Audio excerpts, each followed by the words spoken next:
Hey guys, it's Sam here, and today we're doing another theology project.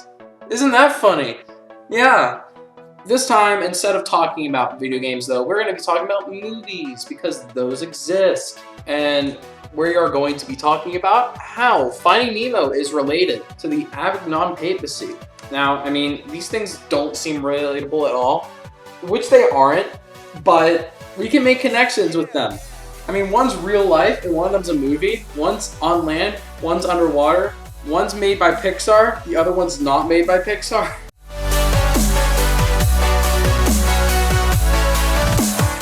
Before we get to the fun part about Finding Nemo, we need to talk about the Avignon papacy. In the Avignon papacy, 7 popes resided in Avignon for 70 years due to many reasons. The original reason why they moved was because of an argument between the Pope and the French crown. Once the original Pope, Pope Boniface VIII, died, Philip V of France basically just chose Clement to be the Pope, specifically Clement V. Clement did not want to go to Rome, so as a result, they moved to Avignon. And in Avignon, there were 7 popes who were all French, by the way. I wonder why. Maybe it's because they were in France.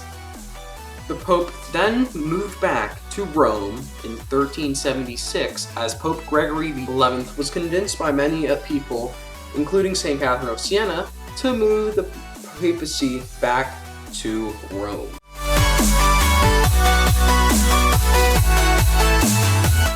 So, first off, Nemo is a lot like the popes during the Avignon papacy. He decided that he wanted to ditch his class, so he basically just said, screw this, and started swimming away.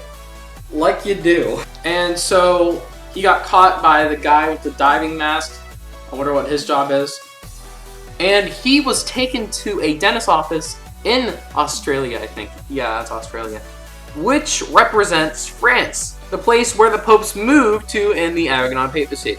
Also, in the dentist's office, the brace-faced girl, whose name I cannot remember, is also a good example of the anti-pope.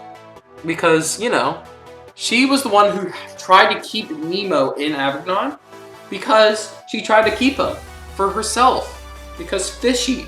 But probably, if she was real, which he's not, she would be the meanest anti-pope in the history of anti-popes. Also, in the dentist, Nemo met some random fish tank friends. From this moment on, you will now be known as Sharkbait. Sharkbait! And they help him leave the fish tank to find his way back home. And so they're very similar to other people at the time who were trying to convince the popes in Avignon to go back to Avignon. And so the fish fought as hard as they could and finally freed him to the ocean so he can make his way back home. Similar to how the Pope was like, I'm going home, and he went to Rome.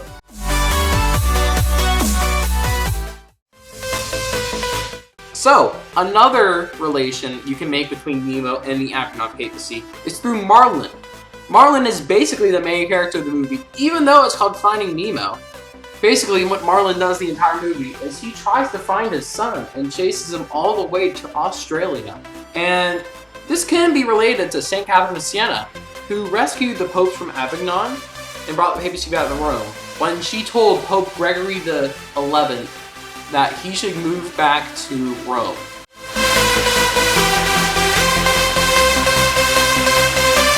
Many other characters also have relations to the Avignon papacy. For example, Pope Clement V from the Avignon papacy can be represented by Crush the Turtle from Finding Nemo. In Finding Nemo, Crush can be seen as helping Marlin and Dory as they're on the way to find Nemo. He helps them move across the ocean to find Nemo.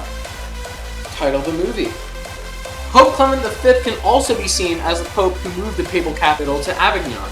Much like Marlin asked Crush for help finding his son, Clement moved the capital to Avignon because of how Philip IV of France helped him in an election and was succumbing to the pressure of the people in Rome.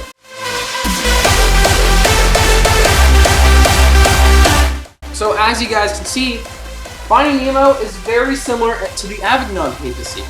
And it makes sense. I mean, Finding Nemo is an entire movie about finding something and bringing it back. What happened in the Avignon papacy? They went to the Avignon papacy, then they came back. That's how it works. I'm doing hand motions, but you can't see them. But in the end, they were both very similar.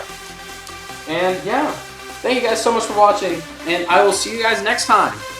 Bye!